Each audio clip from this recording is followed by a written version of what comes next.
नमस्कार, times now Bharat पर आपका बहुत बहुत स्वागत है। आपके साथ मैं हूं राकेश पांडे। शाम के 4:50 होने वाले हैं और वक्त हो गया है देश के सबसे पसंदीदा डिबेट शो राष्ट्रवाद का। और आज राष्ट्रवाद में सवाल यूपी में 27 की जंग को लेकर। 27 की लड़ाई क्या राम प्रेमी बनाम रामद्रोही के सियासी खेल पर आकर टिक गई है? राम मंदिर को लेकर सपा कांग्रेस के लगातार हमले पर सीएम योगी ने आज पलटवार किया। सीएम योगी ने एक एक कर सपा कांग्रेस पर हमला बोला। सपा कांग्रेस को रामद्रोही करार दिया। सवाल पूछा जो कल तक राम के अस्तित्व पर सवाल उठा रहे थे, राम मंदिर दर्शन करने नहीं गए, अपने विधायक को पार्टी से निकाल दिया, वो उपदेश क्यों दे रहे? सवाल यह भी है कि क्या 27 के रेस में योगी और अखिलेश में ब्राह्मण और पीडीए पर क्लेश है? क्योंकि योगी आदित्यनाथ ने मनोज पांडे का जिक्र किया, कल अखिलेश यादव ने ब्राह्मण सम्मेलन किया था। सवाल यह भी है कि क्या प्रभुराम के सहारे 27 के सत्ताधीश अखिलेश यादव बनेंगे? क्योंकि अखिलेश यादव ने एक दिन पहले पीसी में कहा, जैसा प्रभुराम कहेंगे वैसा करेंगे, उसी रास्ते चलेंगे। एक झलक देखिए, फिर डिबेट की शुरुआत। जिसने आपके सामने स्वयं पहचान का संकट खड़ा किया था, वह कांग्रेस आज अयोध्या पे बड़ी मचल रही है। राम भक्तों पर, कार सेवकों पर गोली चलाने और जय श्री राम बोलने पर लाठी भांजने वाले लोग आज उपदेश देने चले हैं।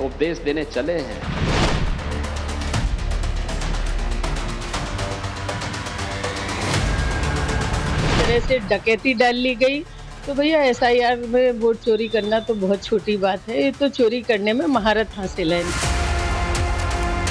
श्री मनोज पांडे जी ने जब समाजवादी पार्टी के विधायक के रूप में कहा कि अयोध्या में सभी विधायकों को दर्शन करने के लिए जाना चाहिए, हमने प्रस्ताव स्वीकार किया।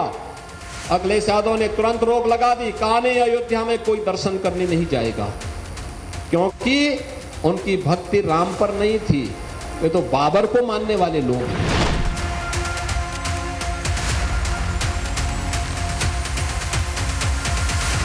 एसआईटी गठित हुई है, दूध का दूध और पानी का पानी होगा और कोई भी होगा बचेगा नहीं, यह सुनिश्चित है।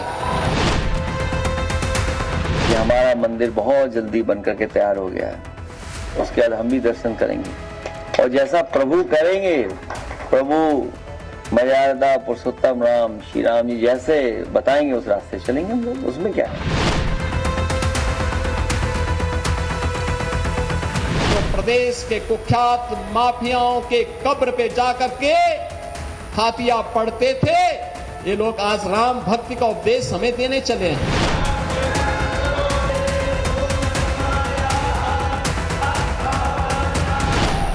उनकी सोच ही कब्रिस्तान तक सीमित थी। तो ये ट्रेलर आपने देखा है, साल भर भी नहीं है यूपी के चुनाव को, राम प्रेमी बनाम रामद्रोही पर सियासी बिसात बिछाई जा चुकी है। मैं आपका परिचय आज के मेहमानों से करवाता हूं।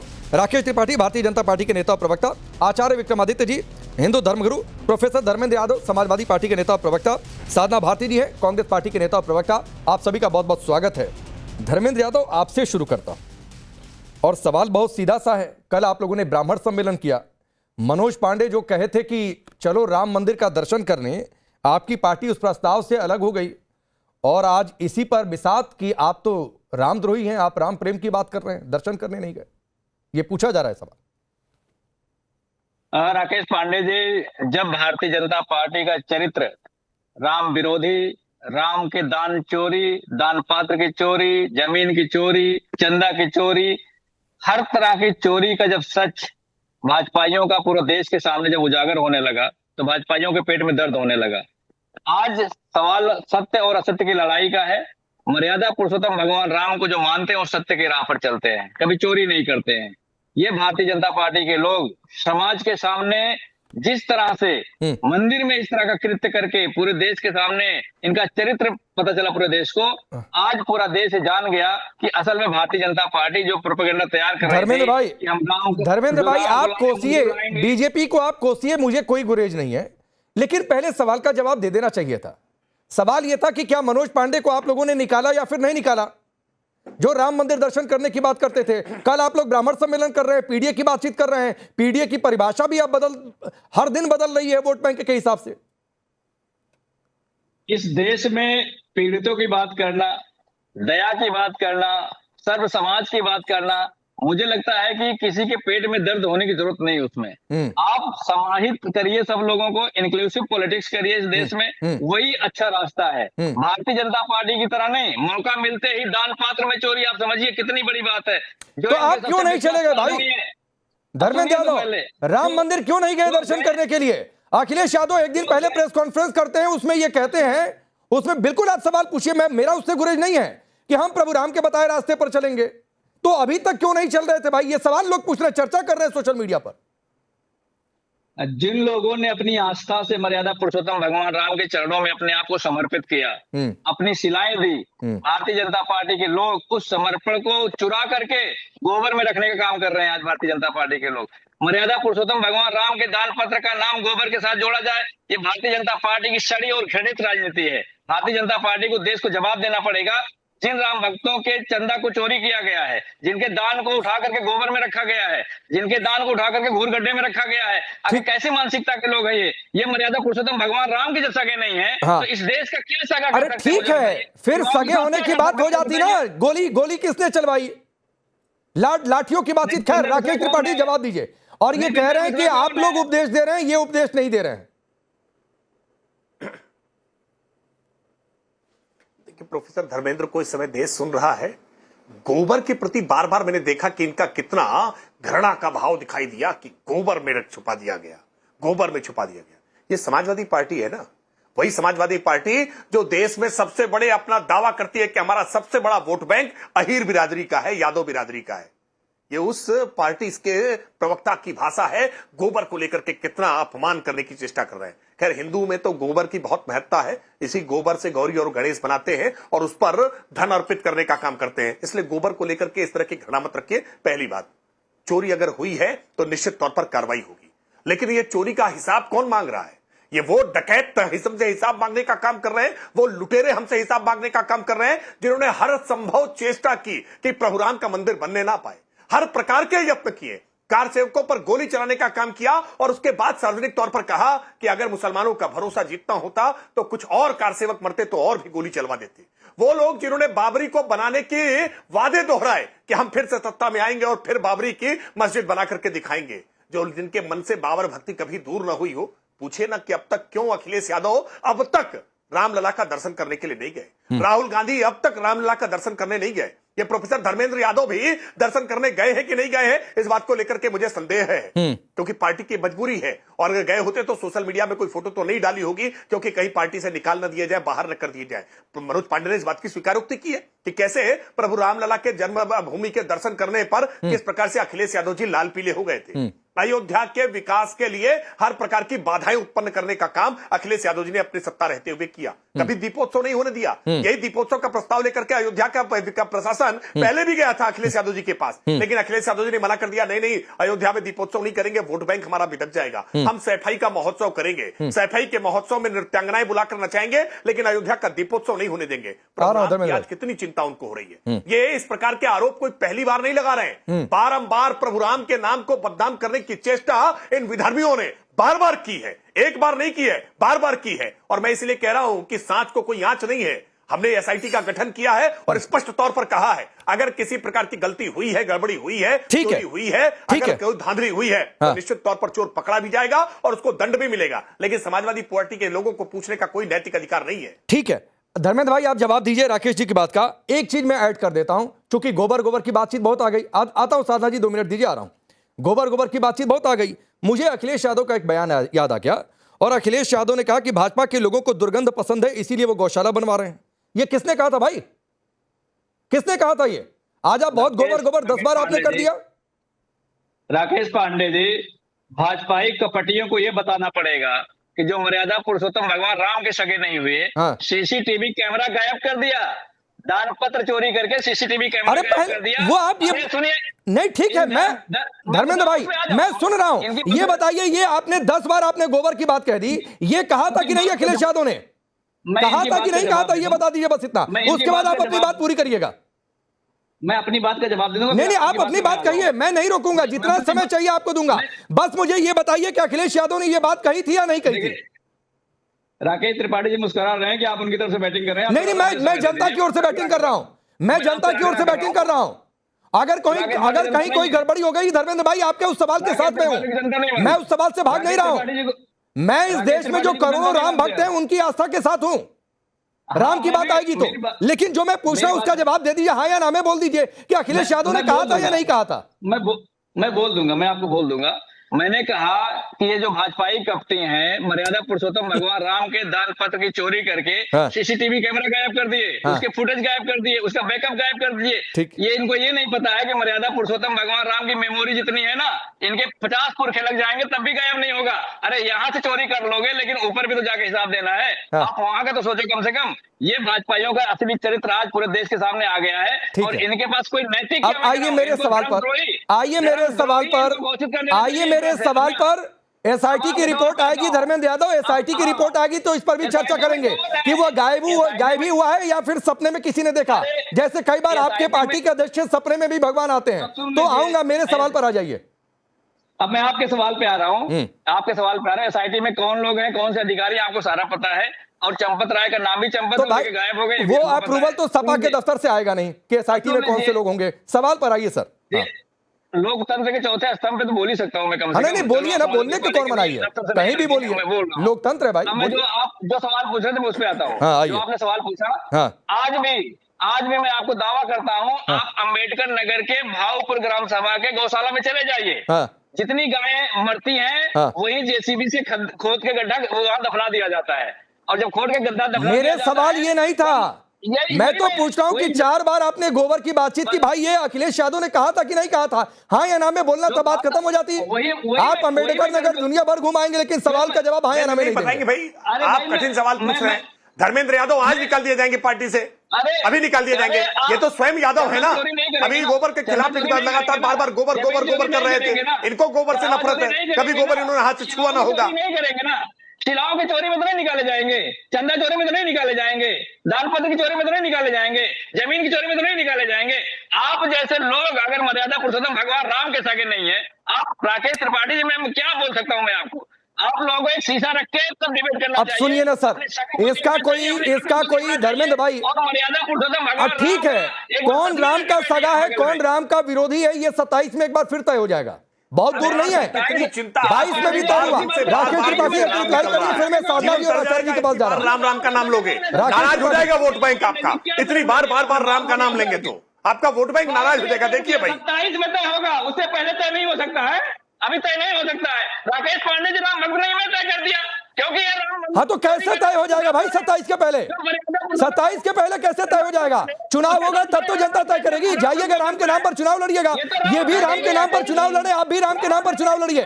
धर्मेंद्र यादव सुनिए, चुनाव में ही लोकतंत्र में तय होता है। आप कोई और तरीका सोच रहे हो तो वो एक अलग बात है। और जाइए चुनाव लड़िएगा, ये भी राम के नाम पर लड़े, आप भी राम के नाम पर लड़िएगा। तय हो जाएगा कौन है असली राम प्रेमी। इसी बात पर चुनाव हो जाएगा 27 का। आस्था का पैमाना चुनाव होता है क्या? धर्म का पैमाना चुनाव होता है क्या? मर्यादा पुरुषोत्तम भगवान को आप चुनाव में तोड़। अरे तो आप कह रहे हैं ना कि राम प्रेमी रामद्रोही कौन है, तो भाई इस मुद्दे पर चुनाव लड़ लीजिए। लोकतंत्र में जनता जनार्दन है, वो तय कर देगी। 30 सेकंड राकेश त्रिपाठी, फिर मैं साधना जी आपके पास जा रहा हूं। आचार्य जी भी हैं, अब रुकिए धर्मेंद्र भाई रुक जाइए, 2 मेहमान और हैं, ठीक है। राकेश त्रिपाठी 30 सेकंड। देखिए मैं धर्मेंद्र यादव जी को स्पष्ट तौर पर कह रहा हूं कि बार जितनी बार आज राम का नाम ले रहे हैं ना, उनका वोट बैंक नाराज हो जाएगा। जिस वोट बैंक के तुष्टीकरण के लिए प्रभु रामलला का दर्शन करने नहीं गए हैं, डिबेट पे 3 बार राम नाम लेंगे तो आपका वोट बैंक नाराज हो जाएगा। मत करिए ऐसा। राम नाम लेना है तो निश्चित तौर पर आत्मा की शुद्धि से लीजिए। राम नाम का नाम लेंगे तो बैकुंठ पहुंच जाएंगे। वो जन्नत और जहन्नुम के आप जो एक भंवर जाल है ना, उससे बाहर निकल आएंगे। लेकिन प्रभु राम को लेकर चिंता हो रही है। अखिलेश जी को कहिए कि स्वयं जाएं, जाकर के रामलला का दर्शन करके आए और निश्चित तौर पर वो भी अपना योगदान निभाएं। चोरों को पकड़ने में वो भी हमारी साथ दे, हमें कोई आपत्ति नहीं है। कोई चोर होगा निश्चित तौर पर जेल जाएगा। हमारी चिंता इसको लेकर के नहीं है कि चोरी किसने की है, हमारी चिंता इसको लेकर के है कि आज समाजवादी पार्टी के मन में ये राम के प्रति भाव उत्पन्न हो गया है। ये मजहबी तुष्टीकरण की राजनीति का क्या अंत हो रहा है? कौन है उसके बारे में बात कर लीजिए पांडे जी। त्रिपाठी जी, चोरों को रखने वाला डकैत कौन है? असली डकैत के पास तो जाना पड़ेगा। चोर तो आप पकड़ ही रहे हैं, हम तो डकैत पकड़वा रहे हैं आपसे। सही डकैत पकड़िए। चोरी किसने की है ये भी खुल के आ जाएगा सामने, मत परेशान होइए भाई, चोरी किसने की है खुल के ये भी सामने आ जाएगा। अच्छा ठीक है, हम नहीं डरते इन अब मैं बातों जरा से, कांग्रेस के पास जाता हम इन हूं। बातों से नहीं डरते, चोरी किसने की है, अब मैं जरा कांग्रेस के पास जाता हूं, साधना जी के पास। ठीक है, हम इस बात से डरते नहीं, अपराधियों राकेश जी साधना जी के पास में जाता हूं। कांग्रेस की प्रवक्ता है, एक जरा तस्वीर रख दीजिए राहुल गांधी की बनारस से आई, वो तस्वीर भी जरा स्क्रीन पर रखिए। दो सवाल मेरे जहन में आए साधना भारती जी। पहला सवाल तो ये आया जिस पर बहसी चल रही है कि राम प्रेमी बनाम रामद्रोही वाली बातचीत। दूसरी आई कि आज राहुल गांधी की एक तस्वीर आई, ठीक है, जो राहुल गांधी के प्रशंसक हैं वो अपनी श्रद्धा से जन्मदिन मना भी रहे हैं, उनको जन्मदिन की शुभकामनाएं भी, लेकिन परशुराम के रूप में उनको दिखाया गया। जरा वो तस्वीर रखिए, परशुराम के रूप में दिखाया गया, लेकिन प्रभु राम से दूरी, आज तक नहीं गए। प्राण प्रतिष्ठा तो चलिए कम से कम बीजेपी का आयोजन था, आप लोगों ने यह कहकर पल्ला झाड़ लिया, अब तक क्यों इतनी दूरी है? देखिए, सबसे पहले आदरणीय राकेश जी, मैं ये कहूंगी, क्योंकि आपने कहा राम विरोधी की बात कही, तो देखिए राम क्या सिर्फ दर्शन करने से मिलेंगे क्या? क्योंकि मैं तो आध्यात्मिक प्रवचन करती रही हूँ, तो मेरा तो मानना है कि राम नहीं है नारा, वो तो बस विश्वास है। भौतिकता नहीं है, वो तो दिलों की प्यास है। अरे राम नहीं मोहताज किसी के झंडों का, सन्यासी साधु और पंडों का। राम नहीं मिलते ईटा और गारा में, राम मिले निर्धन की अरशुधारा में। राम मिले हैं वचन निभाती आयु को, कितने वचन निभा दिए। राम मिले हैं घायल पड़े जटायु को, राम मिले हैं अंगद वाले पांव में, और राम मिलेंगे पंचवटी की छांव में। राम मिले हैं मर्यादा से जीने में, राम मिलेंगे बजरंगी के सीने में। राम मिले हैं वचनबद्ध वनवासों में, राम मिले हैं केवट के विश्वासों में। राम मिले हैं अनुसुईया की मानवता को, राम मिले हैं सीता जैसी पावनता को। राम मिले हैं पत्थर बनी अहिल्या को, राम मिले हैं ममता महिमा कौशल्या को। राम नहीं मिलते झूठे वादों के ढेरों में, क्योंकि राम मिलते हैं शबरी के मीठे बेरों में। राम नहीं मिलते मंदिर के फेरों में। अगर यही बात समझ में आ जाए तो सनातन का पूरा सार इन भाजपाइयों को समझ में आ जाए, लेकिन ये मुंह और मसूर की दाल मानने को तैयार नहीं है। आज समझना पड़ेगा कि ये अभी आदरणीय राकेश जी कह रहे थे, 1 मिनट में पूरा कर लूं।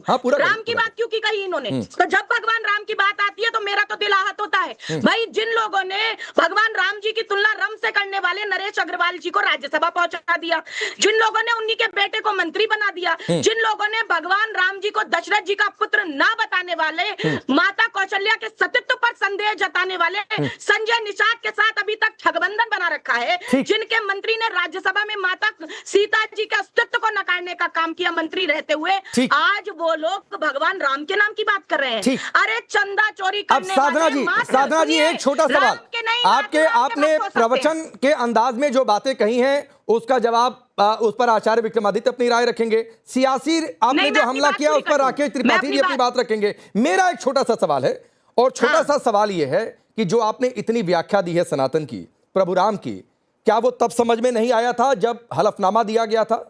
प्रभु राम के काल्पनिक होने का बाद में उसे सुधारना पड़ा।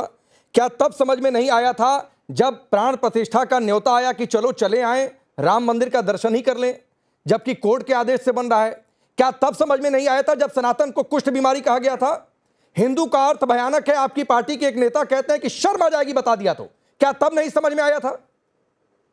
देखिए, मुझे लगता है कि ये कहना कि सनातन को किसने अपमानित किया, तो मैं तो कहती हूँ हमारी माता रानी को किसने मनूस कहने का काम किया, तो उस पर आज तक भाजपा कार्रवाई नहीं कर पाई। मैं तो कह रही हूँ इन्हीं के नेता जो कहते रहे, पहले उनसे ठगबंधन तोड़ देना, तब हम कह देंगे राम जी के भक्त हो गए बहुत बड़े। और दूसरी बात, आप कह रहे थे अयोध्या में जीता कौन, ये तो बताइए। आपने कहा वोट तय करता है, तो वोट भी किसको? मैडम जीती तो आप भी नहीं है, बता दीजिए। मैडम जीती तो आप भी नहीं है, आपने वोट की बात जीती तो समाजवादी पार्टी है। फिर आप अपना सवाल आ जाइए, मुझे पूरा करने दीजिए। दूसरी बात मैं कह रही हूँ, इन्होंने कितने घोटाले नहीं किए, कितने घोटाले नहीं किए। चंदा चंपत लेके चंपत राय जी चंपत हो गए, और उसके बाद आप पीडीए की बात कर रहे हैं। अरे जिन लोगों ने अगवा भूमिका निभाई आंदोलन में राम मंदिर की भूमिका, भले राम मंदिर की भाजपा के आदेश पर तो नहीं बना, राम मंदिर बना सुप्रीम कोर्ट के आदेश पर, लेकिन जब राम मंदिर आंदोलन छिड़ा तो उस समय जब आंदोलन हुआ तो आदरणीय उमा भारती जी, साध्वी रितंबरा जी, विनय कटियार जी, साक्षी महाराज जी, और ना जाने ऐसे कई ओबीसी नेता वहां पर थे, पिछड़े दलित आदिवासी वहां पर थे। आप ये बताइए, ये भाजपा महिला आरक्षण का ढोल पीटती रही, ये पीडीए की बात करते रहे, और आज राम मंदिर जब ट्रस्ट बना तो उसमें एक भी ट्रस्टी इनमें से क्यों नहीं है? कोई ट्रस्टी नहीं, कोई अध्यक्ष नहीं, कोई उपाध्यक्ष नहीं, क्यों नहीं बना? अच्छा ठीक है, राकेश जी जवाब दे लें, फिर मैं आचार्य विक्रमादित्य के पास आ रहा हूँ। ये जो सियासी हमले हुए उसका जवाब दीजिए, धर्म वाली बात पर आचार्य जी आएंगे। ये कह रहे हैं जी एसआईटी जांच करेगी, एफआईआर दर्ज नहीं हुई। संतोष दुबे कह रहे हैं हीरे जवाहरात। ठीक है साधना जी, अब रिप्लाई सुन लीजिए, बहुत सारी सियासी बातें हुई, उसका रिप्लाई लीजिए, धर्म वाली बात पर आचार्य जी के पास। देखिए, साधना भारती ने कहा कि राम मंदिर भाजपा ने नहीं बनवाया, सुप्रीम कोर्ट ने बनवाया। इनको बताना चाहिए था कि सुप्रीम कोर्ट पे कपिल सिब्बल और सलमान खुर्शीद, अभिषेक मनु सिंघवी जैसे कांग्रेस पार्टी के वकील खड़े होकर के क्यों इस बात का विरोध कर रहे थे कि इसकी डे बाय डे हियरिंग नहीं होनी चाहिए, इसकी जल्द सुनवाई नहीं होनी चाहिए। बाबरी मस्जिद एक्शन कमेटी के पैरोकार बनकर के कांग्रेस पार्टी के वकील सुप्रीम कोर्ट पे खड़े होकर के मंदिर निर्माण के मार्ग में बाधाएं और रोड़े अटकाने का काम क्यों कर रहे थे? इस बात का जवाब इनको देना चाहिए। इस बात का जवाब देना चाहिए कि कांग्रेस पार्टी के लंबे कार्यकाल में ही राम मंदिर के मुद्दे को उलझाने, लटकाने भटकाने का काम क्यों किया गया? इस बात का जवाब इनको देना चाहिए। जवाब देना चाहिए कि आखिरकार क्यों अब तक प्रभु रामलला का मंदिर का दर्शन करने के लिए नहीं गए। राम इनको सब जगह मिल जाएंगे, लेकिन राम का तिरस्कार करने, राम का अपमान करने में कहीं किसी प्रकार की कोई कोर कसर नहीं छोड़ी है। आपने हलफनामा का अच्छा जिक्र किया कि कैसे राम सेतु को तोड़ते समय सुप्रीम कोर्ट में हलफनामा देने का काम किया। प्रभु राम के संदर्भ में एनसीईआरटी की पुस्तकों में भी अपमानजनक पढ़ाने का काम किया। अब साधना भारती थोड़ा धैर्यपूर्वक सुनिए ना, जरा लंबे से अब लाग लपेट से भी प्रवचन कर रही थी ना। अब ये प्रवचन के बीच में थोड़ा सा जरा कानों को आराम दीजिए, जरा थोड़ा कान सुना करिए ना। ये लगातार बोलते रहने की प्रवृत्ति सबको आती है, सब लगातार बोल सकते हैं, लेकिन साधना भारती आपने कहा कि राम मंदिर के ट्रस्ट में किसी पीड़ित को रोल नहीं मिला है, किसी दलित पिछड़े को भूमिका नहीं मिली है। क्या कामेश्वर चौपाल की जाति आप नहीं जानती है? राम मंदिर का पहला जो वो कामेश्वर चौपाल जी ने किया। अब कामेश्वर चौपाल की जाति आपको बतानी पड़ेगी। ये साधना भारती जैसे लोग झूठ बोल करके, बकवास कर करके लोगों को हमेशा बदनाम करने की चेष्टा करते हैं। ये वही पार्टी है जिसने राहुल गांधी के नेतृत्व में कहा चौकीदार चोर है, चौकीदार चोर है। राफेल करते रहे और राहुल गांधी फेल हो गए। क्या हुआ सुप्रीम कोर्ट के भीतर? यही होगा फिर राम जन्मभूमि के मामले में भी। आप जिस तरह से आज तमाम लोगों को बदनाम करने की चेष्टा कर रहे हैं ना, साधना भारती मजहबी तुष्टीकरण के लिए प्रभु राम के मंदिर को विवादों में डालने की ये चेष्टा आपकी पुरानी है। ठीक है, प्रवृत्ति नहीं है, आप पहले से ये करते रहे। ठीक है, अब जरा आचार्य जी को लाता हूँ। साधना जी और राकेश जी, एक मिनट होल्ड ऑन। अब जरा आचार्य जी को लाता हूँ। हाँ, मैं साधना जी आता हूँ। अब आचार्य विक्रमादित्य जी, आपने सपा की भी बात सुनी है, आपने साधना भारती जी की भी बात सुनी, आपने प्रभु राम को मानने और सनातन पर एक लंबी चौड़ी व्याख्या भी सुनी। आपका टेक, आप कुछ कहना चाहेंगे? भगवान राम जी को दशरथ जी का पुत्र मानते हैं कि नहीं? आचार्य जी, बिल्कुल बोलना चाहूंगा जी, आपके सवाल यहाँ पर एक बात समझे कि राम तो सबके हैं। राम, अब भारती जी चुप नहीं रहेंगी तो पता क्या चलेगा?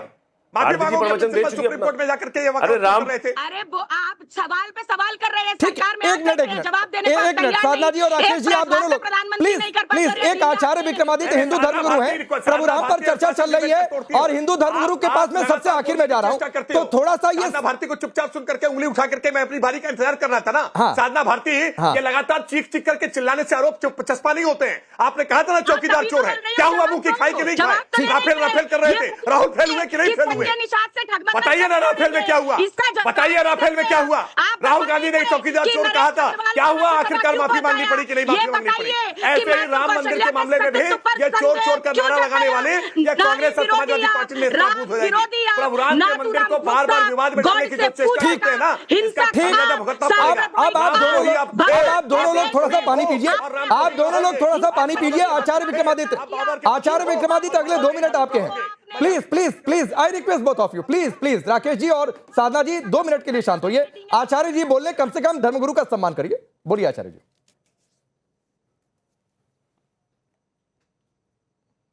देखिए, यहाँ पर अभी प्रवचन राम जी पर बहुत बड़ा हुआ, लेकिन राम के संबंध में कहा गया राम राम सब कोई कहे, ठग ठाकुर और चोर। गला पिलाने से किस प्रकार से राम प्राप्त हो जाते हैं, तो यहाँ भी आपने समझा कि राम के ऊपर अपवाद कर दिया है। लेकिन राम वो तत्व है जिसको हमने आज सुंदर रूप से स्थापित करने का पुनः कार्य किया। 500 साल तक आंदोलन किया और जो आज़ादी के बाद भी रोड़े लटकाते रहे, भटकाते रहे, लटकाते रहे, वो भी आज राम राम का जप कर रहे हैं। लेकिन वो मैंने आपको बोल दिया, राम राम सब कोई कहे। तो इस बात को हम समझ ले, राम कौन है, राम किसके आराध्य हैं, वो अच्छे समझ में आ रहा है इसको इस वक्त। लेकिन आज जो एलिगेशन लगाया जा रहा है, इससे पहले भी हमने बहुत एलिगेशन देखे।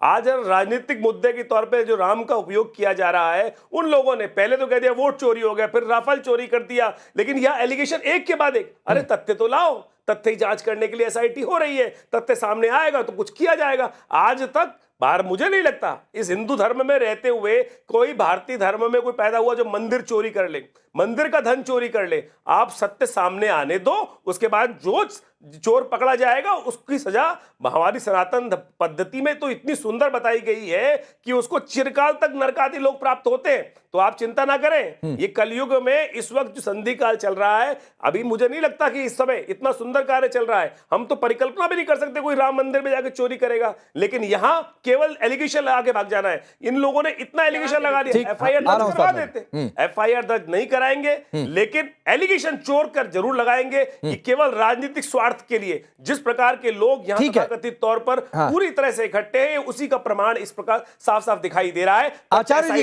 जी, साधना जी आपसे कुछ कहना चाह रही हैं, साधना जी आपसे कुछ कहना चाह रही है। साधना जी एक बात ऐड कर देता हूं कि प्रभु राम पर बातचीत हो ही रही है, राम प्रेमी बनाम रामद्रोही पर डिबेट हो ही रही है, तो ये परशुराम की तस्वीर आई, अभी हाल फिलहाल में राम राम बहुत हो रहा है, तो क्या आप लोगों को लगता है, क्योंकि मैंने देखा सोशल मीडिया पर अभी एक शख्स ने सवाल पूछा कि क्या इसके सहारे राहुल गांधी प्रधानमंत्री बन जाएंगे, क्या ये उम्मीद है? अरे आप धर्म को फिर राजनीति से जोड़ने का प्रयास कर रहे हैं, हमने तो नहीं किया। ये भाजपा वाले राम के नाम पर वोट मांगते रहे, हमने तो नहीं कहा कि आप फिर कह रहे हैं आप राहुल गांधी जी को ले। हम ये कह रहे हैं, अभी आदरणीय आचार्य विक्रमादित्य जी बैठे हुए हैं, उन्होंने कहा कि हम ऐसा मान ही नहीं सकते, राहुल गांधी जैसे धर्मद्रोही के साथ, रामद्रोही के साथ भगवान परशुराम की फोटो जोड़ने का काम कर रहे हैं, और आप कह रहे हैं कि धर्म के साथ राजनीति को जोड़ रहा है। कांग्रेस पार्टी के लोगों ने धर्म को राजनीति के साथ जोड़ करके आज जो गंदा खेल खेला है प्रभु परशुराम के साथ राकेश 30 सेकंड दे दीजिए, साधना जी की बात पूरी हो जाए, फिर मैं आ रहा हूं। राहुल गांधी की फोटो जोड़ने के लिए सार्वजनिक माफी मांग लीजिए ना, आपके भाजपा के टीवी चैनल पर माफी मांग लीजिए। विष्णु भगवान का अवतार बता दिया था, तो क्या कर रहे थे आप? तब मुंह पे छल्ला लग जाता है आपके, सिलाई हो जाती है आपके। नहीं, हम तो कह रहे गलत है, हम तो बिल्कुल कह रहे गलत है। अगर किसी ने किया है तो उसको जेल भेज देना चाहिए। भारतीय जनता पार्टी का कोई कार्यकर्ता अगर ऐसा करता है तो जेल भेज देना चाहिए। आप कहिए कि कांग्रेस पार्टी के कार्यकर्ताओं को जेल भेज देना चाहिए। आप कहिए साधना भारती के कांग्रेस पार्टी के कार्यकर्ताओं को जेल भेज देना चाहिए। अगर आज परशुराम भगवान के साथ फोटो बनाई है, अपमान किया है, तो साधना भारती इसकी निंदा करिए ना। मैं तो कह रहा हूँ भाजपा अगर कोई करता है तो निंदा करता हूँ उसकी। मैं कहता हूँ ऐसे व्यक्ति को खिलाफ मुकदमा करके जेल भेज दीजिए। ऐसा व्यक्ति भगवान का अपमान करने की चेष्टा कर रहा है। जो भगवान परशुराम के साथ राहुल गांधी जैसे धर्मद्रोही ऐसे व्यक्ति का तस्वीर जोड़ने का काम कर रहा है, जिसका धर्म में कोई विश्वास नहीं है, जो मंदिर जाने वाले को लड़कियां छेड़ने वाला बताता है, ऐसे व्यक्ति के साथ अगर फोटो जोड़ते हैं तो निश्चित तौर पर ये धर्मद्रोह का कार्य है। अच्छा, ऐसे व्यक्ति के खिलाफ होना चाहिए। साधना जी, साधना जी, अब मैं आप ही के पास हूँ, नहीं मैं आप ही के पास हूँ। मैं ये कह रहा हूँ कि राकेश जी ने एक सवाल पूछ दिया, उसमें आपने जो कहा कि भगवान विष्णु की तस्वीर के साथ पोस्ट किया गया, वो तो कह रहे हैं कि ये गलत है और उनके खिलाफ कार्रवाई हो जाए। वो ये भी सवाल कर रहे हैं, मैं तो कह रहा हूं कि गलत है भगवान विष्णु के साथ कोई तस्वीर जोड़े। आप बोलिए कि परशुराम के साथ तस्वीर जोड़ दिया किसी ने राहुल गांधी की, वो भी गलत है, उस पर भी कार्रवाई हो जाए। देखिए, अगर कोई गलत करता है तो कानून उसके लिए बिल्कुल स्वच्छंद है और कार्यवाही होनी चाहिए, 100% होनी चाहिए। अगर मोदी जी को क्या कोई विष्णु भगवान का अवतार बता देता है, वो भी गलत है। और इस तरह से अगर कोई किसी का भगवान का अपमान करेगा तो बिल्कुल गलत है, वो तो नहीं होना चाहिए। सनातन का सम्मान सबको करना चाहिए। लेकिन अभी आप ये मुझे बताइए कि ये बात कर रहे हैं, अभी आदरणीय धर्मगुरु जी बैठे, उन्होंने कहा राम सबके हैं। ये बात यही नहीं कह रहे, ये बात भाजपा की वरिष्ठ नेत्री सुश्री उमा भारती जी ने भी कही कि भगवान राम सबके हैं, भगवान राम किसी की बपौती नहीं है। और कोई अगर भगवान राम को अपनी बपौती मानता है तो उनका अंत निश्चित है। शायद उनकी बात सत्य हो गई और ये अयोध्या का चुनाव भी हार गए। अयोध्या से देखिए तो ये चुनाव हुआ, तो ये देखिए ये तो इन्हीं के नेता इन्हें आईना दिखा रहे हैं। मैं धर्मगुरु जी की बात से सहमत हूं। साधना जी, मैंने तो कहा था राम तो चोरों के भी है। अंत में एक बात कहूंगी, अच्छा आचार्य जी एक बात पूरी हो जाए, फिर मैं आ रहा हूँ। आचार्य जी एक बात पूरी हो जाए, साधना जी मैं यहाँ पर बैठी हुई हूँ, मेरे को आपने आध्यात्मिक उससे नहीं बुलाया है, आपने कांग्रेस की राष्ट्र प्रवक्ता के तौर पर, उसके नाते मैं एक बात कहती हूँ कि पहले एफआईआर दर्ज हो, एसआईटी की जांच, उसके बाद बैठे और एक सुप्रीम कोर्ट के एक न्यायाधीश की निगरानी में एक निश्चित अवधि में कार्रवाई हो। और अब ये बैठे ही रहेंगे, चंपत राय जी भी हटने को तैयार नहीं, मिश्रा जी भी हटने को तैयार नहीं, ये यहाँ से हटेंगे नहीं तो कैसे कार्रवाई, कैसे जांच प्रक्रिया। मैं इस पर जवाब देता हूं। दूसरी बात, एक कार सेवक ने आरोप लगाया संतोष दुबे ने, वो अशोक सिंघल जी के टाइम से जुड़े रहे, उन्होंने कहा कि हीरे रत्न जड़ित जो ईंटें थी वो चोरी। ठीक है भैया, ये हम ठीक है। संतोष जी का जो आप जिक्र कर रही हैं साधना जी, वो चिंता में मैं आपके साथ हूं, लेकिन उसी अयोध्या में जो पार्टी आपके बगल में बैठी हुई है फ्रेम में, उस पार्टी के शासन काल में उन्हीं कार सेवकों पर गोलियां चल गई थी।